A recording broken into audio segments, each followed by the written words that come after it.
ભક્ત ગોરા કુંભાર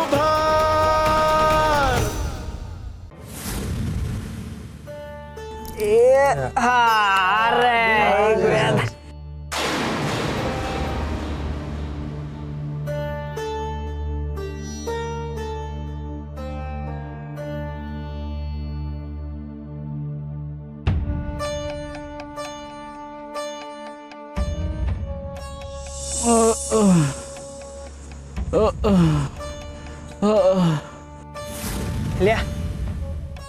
હવાર સુધીમાં ભગલાના રામ તો નહીં રમી જાય ને? ભલે ને રમાઈ જાય, આપણે શું શમશાન ક્યાં દૂર છે? નક્કી હંધાઈ માણાઓને છે ને પૂજારી બાપાએ ભગલાની રખેવાળી કરવા જ બેહાડ્યા છે. હવે આલે ભગલાબાને કેમનો લગાડું?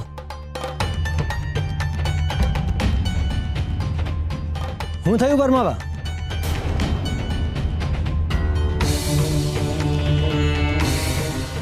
શું થયું? કઈ મૂંઝવણમાં છો? તમે હાચવીને જાજો, કોઈ જોઈ ન જાય, નકર હંધાઈ તમને ભાંડશે. અરે કઈ બોલતા કેમ નથી?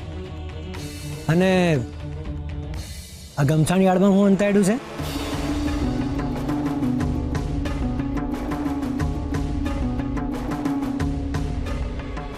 આ શું છે?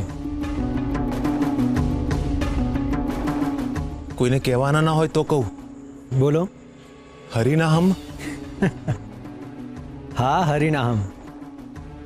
આ ભગલાબા હાટું છે ને આ જડીબુટી વાટીને લેપ તૈયાર કરીને લાવ્યો છું એમને લગાડવા હાટું. લે, તો આ તો સારી વાત છે. એમાં હંતાડો છો હું કામ? આ માણા બેહાડા છે ને, આ પૂજારી બાપાને વાતની ખબર પડી જાય ને નકામું વાતનું વતેસર થાય. વાહ, ગજબ છે આ માણસાઈની રમત, જેમાં ભગતે સેવા પણ હંતાઈને કરવી પડે છે. આ લોકો જોઈ જાય ને તો ખોટી ગેરસમજણ ઊભી કરીને આખા ગામમાં નવી વાત ફેલાવશે કે આ પરમો અને ભગલા ભાર્યા ને એ અંદર એકના એક જ છે, અને પછી ભા ગોરાને ગોતો હાટું કોઈ મદદ નહીં કરે.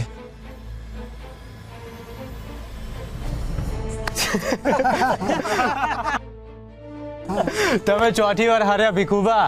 લાગે છે કે નિંદર તમારી આંખોમાં ઘર કરી ગઈ છે. જાઓ જાઓ, હુઈ જાઓ હવે. કાંઈ નિંદર બિંદર ન થાવી. આ તો છે ને તમે મારું ધ્યાન ભટકાયું એટલે હારી ગયો. બાકી આ બાજુ તો મારી ગયો. પરમાબા, તમારે ભગલાને લેપ લગાડવો છે ને? હા. તો સમજો તમારું કામ થઈ ગયું. એ કઈ રીતે? તમે ખાલી જોતા જાઓ કે હવે હું શું કરું છું.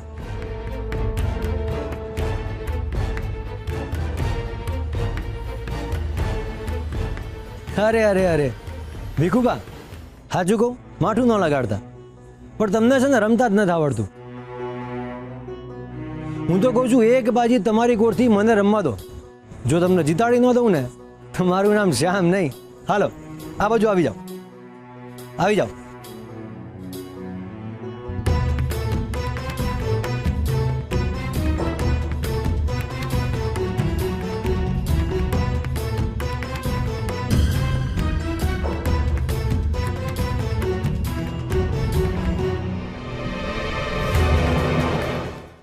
એ આવ્યા કે નહીં? પાંચ. શ્યામભાઈ વાહ, હું જીતું છું. વાહ. ભગલાબા, બહુ રખે છે. ચિંતા ન કરતા પગલાબા, હું છે ને આ લેપ લઈને આવી ગયો છું. હું છે ને તમને લેપ લગાવી દઉં. હાલો.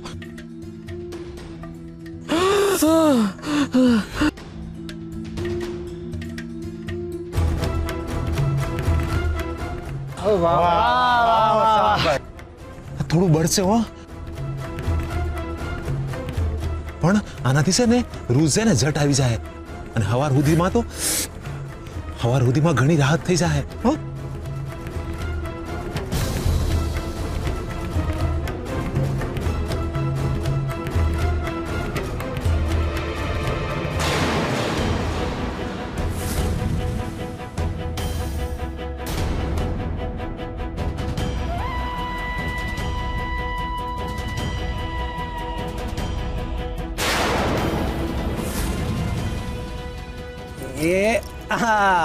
વાહ શ્યામભાઈ વાહ, આપણે જીતી ગયા, હું જીતી ગયો.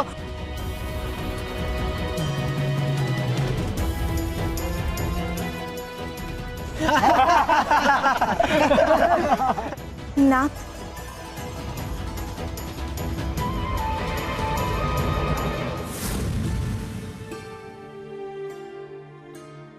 આ ક્યાંનો ન્યાય છે? આવું કેમ નાથ? સેવાની પણ સજા? પરમા તો પગલાની મદદ કરી રહ્યો હતો, તો પણ એને તકલીફ મળી. ઉપકારનો બદલો અપકારથી તો માણસ વાળે, પણ કર્મો પરમાને શું કામ પીડા આપી રહ્યા છે? નાથ, આ તો અન્યાય સામેની ન્યાયની હાર કહેવાય. સેવાના દીવામાં ઘી પૂરવા જતાં જો માણસ દાજી જશે તો એમાં ઘી જ નહીં પૂરે, અને ધીરે ધીરે સેવાનું અજવાળું સમેટાઈ જશે.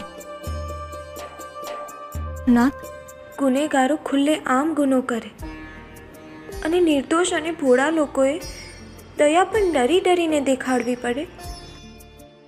નાથ, જો સત્યની કસોટી થશે તો સત્ય અસત્યનો માર્ગ અપનાવશે. કસોટી તો સત્યની જ થાય છે રૂકમણી, અને આ પ્રસંગ તો પરમા માટે શીખ છે. એને સમજાઈ ગયું છે કે લીમડાના પાનને મધમાં પલાળી રાખો તો પણ એ એની કડવાશને નથી છોડતા. સામે પરમા પણ મધ છે, એ પણ એની મીઠાશને ક્યારેય નહીં છોડે. અસત્યના ડરથી સત્ય એનો માર્ગ ક્યારેય ના બદલે રૂકમણી. દરેક ઘટનાનું એક કારણ હોય છે અને દરેક કારણની એક અસર હોય છે. આ ઘટનાનું હોવાપણું પણ સમય જતાં તમને સમજાઈ જશે. નાથ, સારી વ્યક્તિની પીડા સમજીને પણ સ્વીકારી નથી શકાતી. જ્યારે કારણ મળી જશે ત્યારે સ્વીકાર આપોઆપ થઈ જશે રૂકમણી. પણ ગોરાની વ્યથાનું શું કારણ છે? તમારો નિર્દોષ અને નિખાલસ ભક્ત કયા કારણોના લીધે આટલી બધી પીડા ભોગવી રહ્યો છે? નાથ, ગોરા તમને સાથ આપે છે તો તમે એનો સાથ સાંભળીને એને બચાવવા દોડી કેમ નથી જતા? એના અવાજમાં મુસીબતનો અંદેશો હતો. એ કોઈ જંગલી જાનવરોની વચ્ચે ફસાઈ ગયો હોય ને એવા એંધાણ થાય છે. નાથ, નાથ, તમે કેમ એની વહારે નથી જતા? ક્યાં છે ગોરા? ક્યાં છે તમારો ભાઈબંધ? હરે કૃષ્ણ, હરે કૃષ્ણ, હરે કૃષ્ણ.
એ આવી ગઈ છે. એ માધવપુર ગામ પહોંચી ગઈ છે.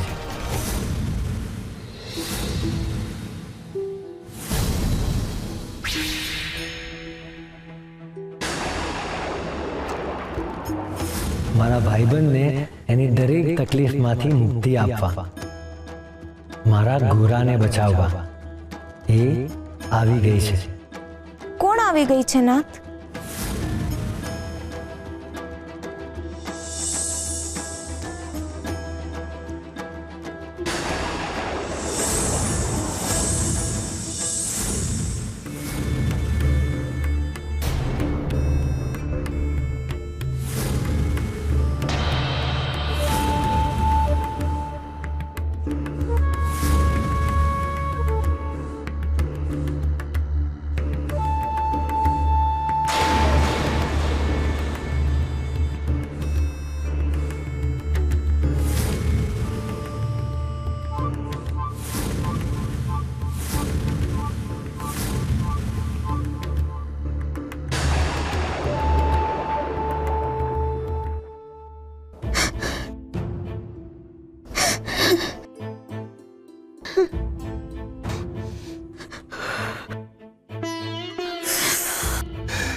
કોઈ સાચું જ કીધું છે દેવી.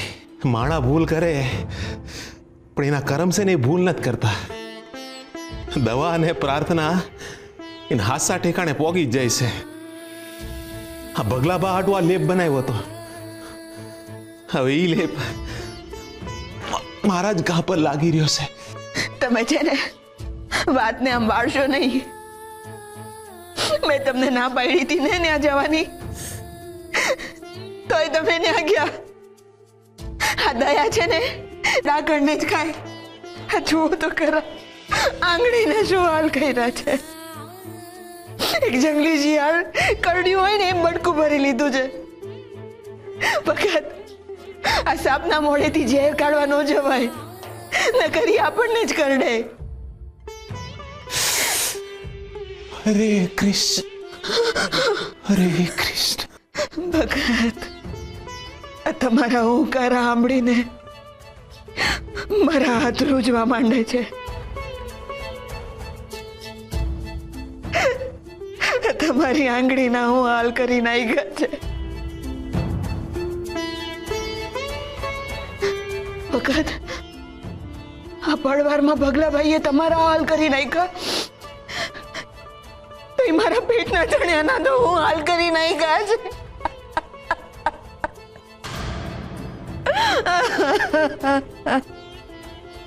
આ ભગલાભાઈને લીધે ટોળકી મારા ગોરાને ઉપાડીને લઈ ગઈ ને. મનમાં કંકુના કપડા યાદ આવે છે ને તો મન બીવે છે. કપડા જોઈને તો હૃદયમાં કંપારી છૂટે છે. ને વખત કાગળમાં લખ્યું હતું ને કે એ લોકો તો બહુ ખુખાર હતા, અને છોકરી કહેતી હતી કે એ લોકો તો નાના બાળકોને આમ આંખો ફોડીને ગામમાં દૂર દૂર ભીખ માંગવા મોકલી દે છે.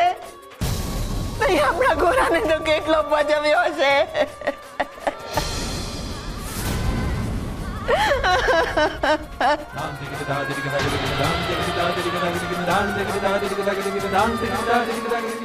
ક્યાં કા કંકુ વાળા લુગડા અંદેશો તો નહીં હોય ને કે મારો ગોરા હવે આ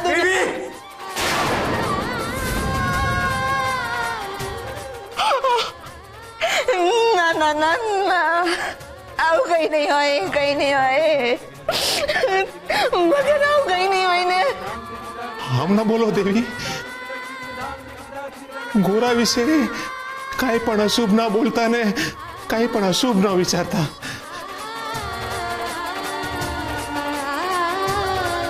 આવો આવો મારી યારે. પણ ભગત, મારા ગોરાને કાંક થઈ ગયું.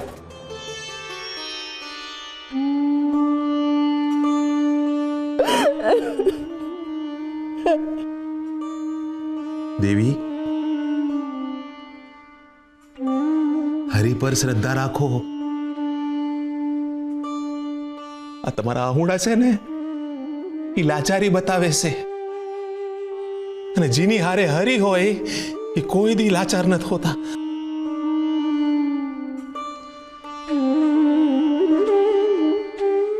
જુઓ આ અખંડ દીવો આટલા દીથી એક પણ વાર ઝબક્યા વિના એક ધારું અજવાળું આપી રહ્યો છે.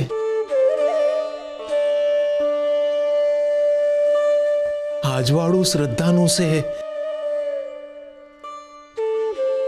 આ અજવાળું છે ને તમારું ગોરા હાટેના પ્રેમનું છે. આ અજવાળું હું આપણા ગોરાને નહીં ગોતી આપે. પણ ભગત, આપણા જીવનમાં તો અંદર હાલો.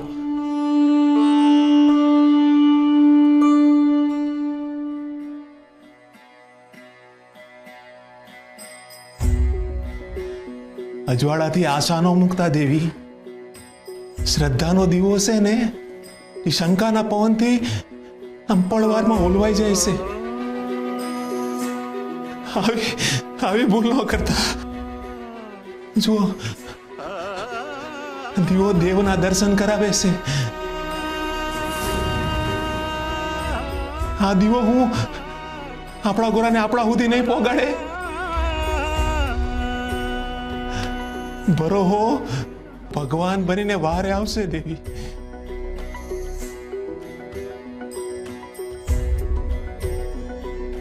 હાથ જોડો દેવી.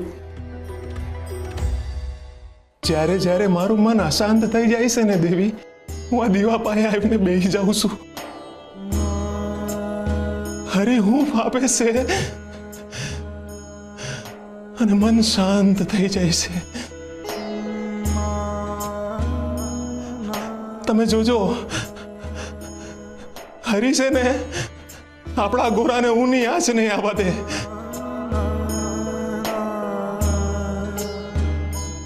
ભરોહો છે ને દેવી? તો બોલો બોલો, હરે કૃષ્ણ હરે કૃષ્ણ હરે કૃષ્ણ.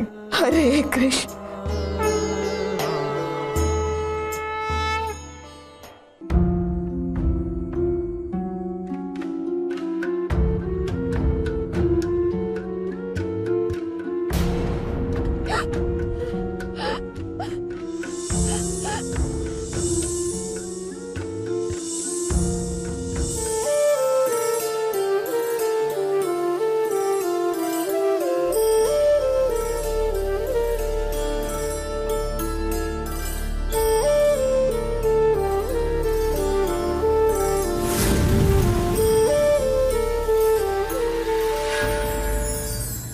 દયા, પ્રેમ, હૂંફ, કરુણા, આ બધી જ શુદ્ધ લાગણીઓ છે. કોઈને દુઃખી જોઈને, તકલીફમાં જોઈને જેને દયા ઉદ્ભવે છે, એની અંદર હજુય માણસાઈ જીવે છે, એના હૃદયમાં હરિ વસે છે એવું કહી શકાય. પરંતુ પોતાને તકલીફ આપનાર માટે પણ જેના મનમાં દયા ઉદ્ભવે છે, એની અંદર ઈશ્વરત્વ જીવે છે અને એ પોતે ઈશ્વરના હૃદયમાં વસે છે એવું કહી શકાય. પરિસ્થિતિવશ દયા ઉત્પન્ન થવી અને દયાળુ સ્વભાવ હોવો, એ બંનેમાં અંતર છે. જે રીતે વીંછી કોઈ પણ પરિસ્થિતિમાં સ્વભાવગત ડંખ મારે જ છે, અને જે રીતે એક માં કોઈ પણ પરિસ્થિતિમાં સ્વભાવગત પોતાના સંતાનને પ્રેમ આપે જ છે, એ જ રીતે મનુષ્યએ પોતાના મનમાં દયાનો ભાવ રાખવો જોઈએ. પોતાને તકલીફ આપનાર માટે પણ દયાનો ભાવ રાખવો જોઈએ. દયા મનુષ્યની આત્માને શુદ્ધ બનાવે છે અને એના મનને શાંતિ અર્પે છે. જે બીજા પર દયા રાખે છે, ઈશ્વર એની પર દયા રાખે છે. જે દયા રાખે છે, ઈશ્વર એને યાદ રાખે છે.